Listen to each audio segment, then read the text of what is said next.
ഉത്തർപ്രദേശിൽ കഴിഞ്ഞ വർഷം ഉദ്ഘാടനം ചെയ്ത 7 വിമാനത്താവളങ്ങളിൽ 4 താൽക്കാലികമായി പ്രവർത്തനം നിർത്തുന്നതായി റിപ്പോർട്ട്.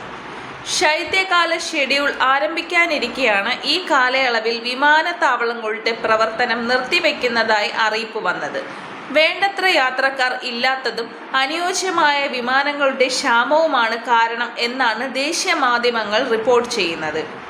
ഉത്തർപ്രദേശിലെ അലിഗഡ്, മൊറാദാബാദ്, ചിത്രകൂട്, ശ്രാവസ്തി എന്നീ എയർപോർട്ടുകളാണ് താൽക്കാലികമായി പ്രവർത്തനം അവസാനിപ്പിച്ചത്.